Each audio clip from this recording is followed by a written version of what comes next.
শুধু বলতে চাই, আর কত যুদ্ধ, আর কত তর্ক, আর কত বিতর্ক, আর কত ছোট করা। এই সংসদটাকে আসুন না সকলে মিলে, সকলের সংসদ, আকাঙ্ক্ষার সংসদ, বাংলাদেশের 16 কোটি 17 কোটি মানুষ যে সংসদ চায়। আমি এখানে যত কথাই বলি, আমি মনে করি আপনাকে ঘায়েল করেছি, আপনি মনে করেন আমাকে ঘায়েল করেছেন, কিন্তু বাংলার কৃষক, বাংলার শ্রমিক, বাংলার জেলে সে কিন্তু বোঝে আমার কথা সঠিক না আপনার কথা সঠিক। আমরা কে কত বড় হব, কোথায় যাব, কি নিব, কি হব, সেটা বড় কথা নয়। চিন্তা করেন তো, কথার সাথে বলতো জামাত শিবির, কথার সাথে বলতো জামাত বিএনপি, একসাথেই তো আমরা। আমার হাতে তো এখনো রক্তের দাগ নিয়ে লেগে আছে। এই মতিঝিলে 19 দিন ছিলাম রিমান্ডের মধ্যে। কেন আমরা ছোট করার চেষ্টা করতেছি?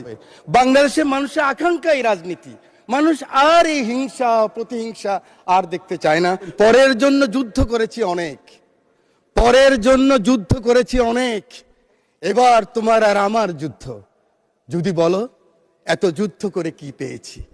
তিউনিসিয়ায় পেয়েছি জয়, উগান্ডায় পেয়েছি জনগণের ভালোবাসা, আর প্রতিবেশী বার্মায় পেলাম ঘরে ফেরার তাগাদা।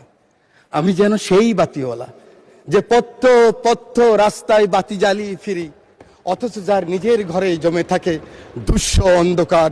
এই অন্ধকার আমরা কাটাতে চাই, এই অমনীষা থেকে বের হতে চাই।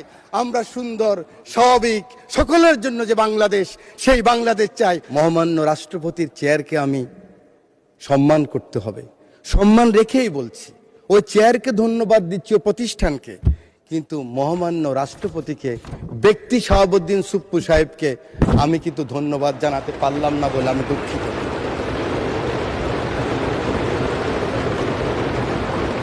111-এর পরে আমরা যখন 26 জন, ম্যাডাম খালেদা জিয়া 3 জন, 29 জন ছোট্ট রুমের মধ্যে পার্লামেন্ট পার্টির মিটিং হলেন, আমি সাইকোলজির ছাত্র, আরেকদিন বলেছিলাম, মুখ দেখেই বুঝেছি ম্যাডামের মনে অনেক কষ্ট। 71, 90 এবং 24-এর রক্তাক্ত জুলাই বিপ্লব, বর্ষা বিপ্লব, এই বিপ্লবে যারা শহীদ হয়েছেন, বিশেষ করে এই জুলাই বিপ্লবে যাদের রক্তের বিনিময়ে, আকাঙ্ক্ষার বিনিময়ে আজকে মহান সংসদে আমরা যারা সবাই এই বিপ্লবে অংশগ্রহণ করার সুযোগ হয়েছিল, আমাদের পরবর্তী 100 বছরের প্রজন্ম জানবে যে আমার পিতা, আমার দাদু এই সংসদে আবার কখন ঢুকতে পারবে চিন্তাই করেনি যারা। 2014 সালের 5ই জানুয়ারি হঠাৎ করে এখান থেকে বেরিয়ে গেলাম। আমার পাশে আমার অনেক বন্ধু সেদিন এই সংসদে ছিল, ওরা বলতে পারবে এরকম একটি বিপ্লবের মাধ্যমে, যেখানে এই সংসদ ভবনের লুকিয়ে আছে শুনে প্রত্যেকটি রুম ভেঙে ফেলেছে, কোটি কোটি অর্থ টাকা এই সংসদ ভবনে পেয়েছে, গণভবনের ইট নিয়ে গিয়েছে। এটা বিএনপির লোকেরা নেয় নাই, জমাতের লোকেরা নেয় নাই, এটা ফাইয়াজের মারা নেন নাই, আকরামের মারা নেন নাই, আবু সাইদের আম্মা নেন নাই। এটা বাংলাদেশের রিক্সাওয়ালা, শ্রমিক, জনতা সকলে ক্ষোভের বহিঃপ্রকাশ ছিল সেদিনকার সেই সমাপনী আন্দোলন। সেই সমস্ত শহীদদের আত্মার মাগফিরাত কামনা করছি, আল্লাহ যেন তাদেরকে বেহেশতের সর্বোচ্চ মাকাম দান করেন। মাননীয় স্পিকার, শহীদ মোহাম্মদ শামীম, শহীদ মোহাম্মদ সবুজ, শহীদ মোহাম্মদ হাসান, শহীদ মোহাম্মদ মাজারুল ইসলাম, মোহাম্মদ ফেরদাউস শহীদ যুবদল নেতা, আরিফ ছাত্রদল নেতা, আপনারা হঠাৎ করে মনে করছেন এই নামগুলি কোত্থেকে আসলো? অজপাড় গাঁয়ের, মেঘনা পাড়ের। আমার পাশে বসা আছে আমার মাননীয় সংসদ সদস্য, আজকের পানি সম্পদ মন্ত্রী আবুল খায়ের ভূঁইয়া সাহেব, আমাদের অঞ্চলের। এরা শহীদ হয়েছে জুলাই বিপ্লবে। ওদের মাকে আমি কথা দিয়েছি, আমি জানি এর রুলস অফ প্রসিডিউর অনুযায়ী মহামান্য রাষ্ট্রপতির চেয়ারকে আমি সম্মান করতে হবে, সম্মান রেখেই বলছি। ওই চেয়ারকে ধন্যবাদ দিচ্ছি, ওই প্রতিষ্ঠানকে, কিন্তু মহামান্য রাষ্ট্রপতিকে, ব্যক্তি শাহাবুদ্দিন সুপ্পু সাহেবকে আমি কিন্তু ধন্যবাদ জানাতে পারলাম না বলে আমি দুঃখিত।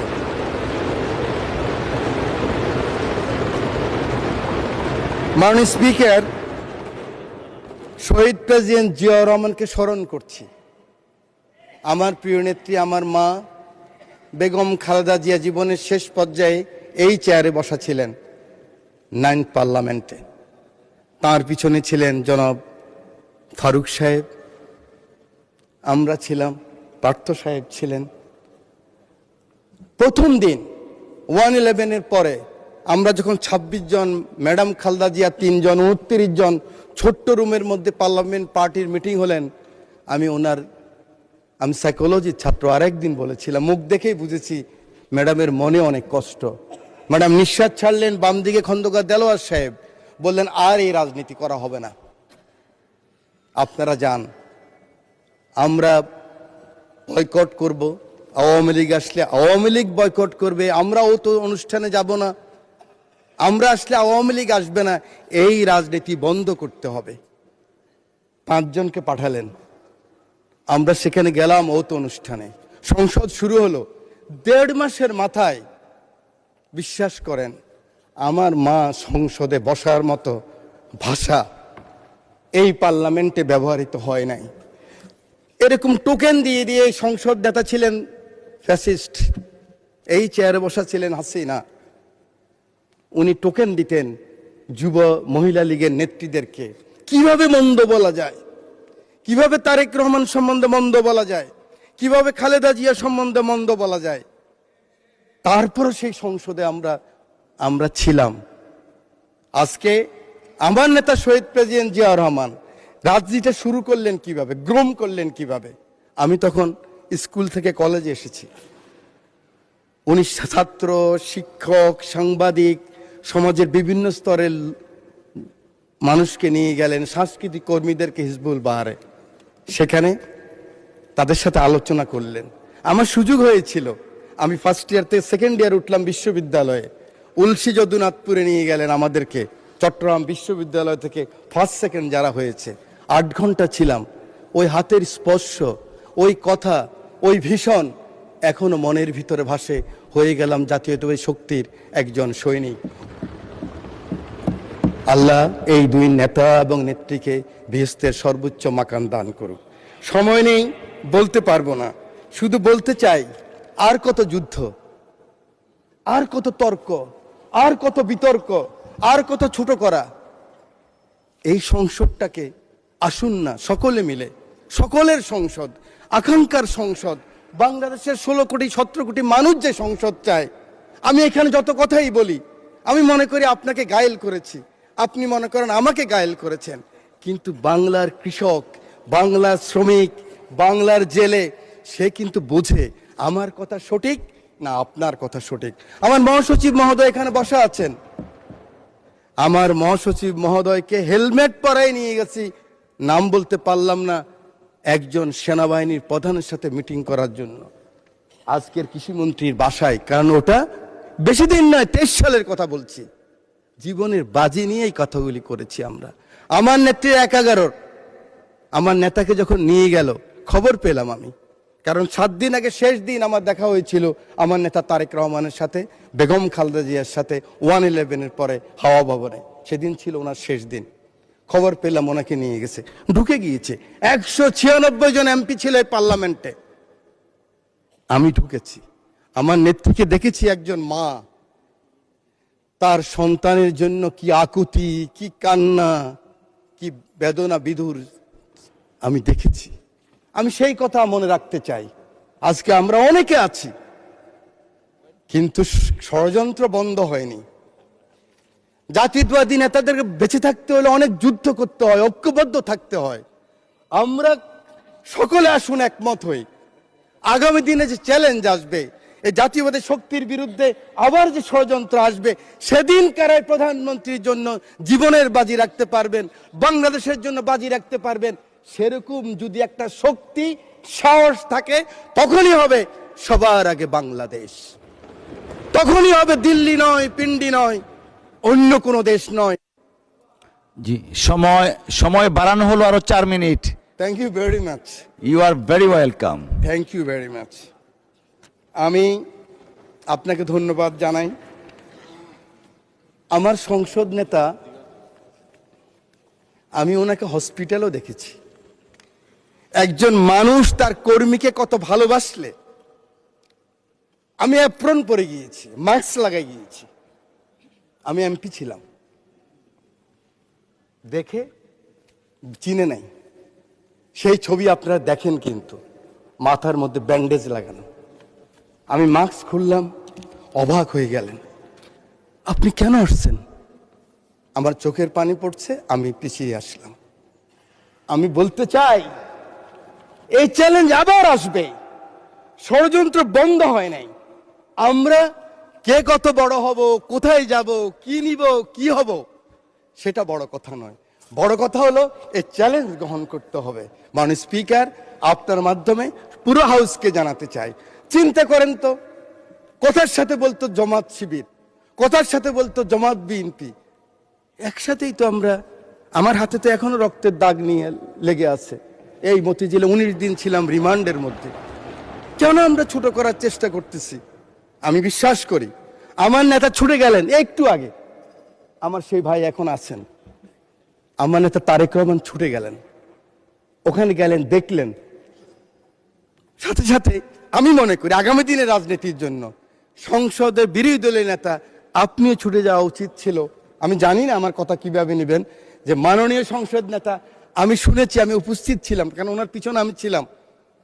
আপনি গিয়েছেন, উনি বলেছেন আপনার কিছু প্রয়োজন লাগলেও আমাকে বলবেন। এভাবেই রাজনীতিটাকে আমরা এগিয়ে নিতে হবে। বাংলাদেশের মানুষের আকাঙ্ক্ষা এই রাজনীতি। মানুষ আর এই হিংসা প্রতিহিংসা আর দেখতে চায় না। বক্তব্য আমি শেষ করছি। যাওয়ার আগে, দ্বিতীয় বিশ্বযুদ্ধের একজন সৈনিক, আমরা জানেন আমরা কিন্তু উইলস্টন যে চার্চিলের পক্ষে, মিত্রশক্তির পক্ষে যুদ্ধ করেছিলাম। এবং আমরা কিন্তু বাঙালিরা সবসময় এরকম ছিলাম। আমরা মুঘলের বিরুদ্ধে ইসাখা যুদ্ধ করেছে, ফরাজি আন্দোলন, ফকিরি আন্দোলন, এগুলিতে আমরাই করেছি। ইলামিত্রের আন্দোলন আমরাই করেছি, তিতুমিরের বাঁশের কিল্লা আমরাই করেছি। এই সৈন্য গিয়েছিল, যুদ্ধ করেছে বিভিন্ন জায়গায়। মাননীয় স্পিকার, পরে আসছে বার্মায়। বার্মায় আসার পরে নিজের দেশের কথা মনে পড়েছে। দেশের কথা মনে করার পরে মনে করলো, এই বর্গী ওলন্দাজ ব্রিটিশরাই তো অত্যাচার করেছে, আবার তো সেই অবস্থাই হবে। তার স্ত্রীর কথাও মনে পড়েছে। তখন ঢাকায় কিন্তু লণ্ঠনের বাতি জ্বালতো। তো তিনি বলেছেন, পরের জন্য যুদ্ধ করেছি অনেক, পরের জন্য যুদ্ধ করেছি অনেক, এবার তোমার আর আমার যুদ্ধ। যদি বলো এত যুদ্ধ করে কি পেয়েছি? তিউনিসিয়ায় পেয়েছি জয়, উগান্ডায় পেয়েছি জনগণের ভালোবাসা, আর প্রতিবেশী বার্মায় পেলাম ঘরে ফেরার তাগাদা। আমি যেন সেই বাতিওয়ালা, যে পথ্য পথ্য রাস্তায় বাতি জ্বালিয়ে ফিরি, অথচ যার নিজের ঘরে জমে থাকে দুঃস্ব অন্ধকার। এই অন্ধকার আমরা কাটাতে চাই, এই অমনীষা থেকে বের হতে চাই। আমরা সুন্দর স্বাভাবিক সকলের জন্য যে বাংলাদেশ, সেই বাংলাদেশ চাই। আমার নেতা তারেক রহমানের সবার আগে বাংলাদেশ, সেই বাংলাদেশ চাই। আমার রামগতির দায়িত্ব নেতাকে দিলাম, আমার এমপি, আমার নদী ভাঙা মানুষ শহীদুদ্দিন চৌধুরীকে দিয়ে সময় নাই। সেই কারণে সকলের ভালোবাসা চেয়ে, আদর চেয়ে বক্তব্য শেষ করছি। আল্লাহ হাফেজ। বাংলাদেশ জিন্দাবাদ।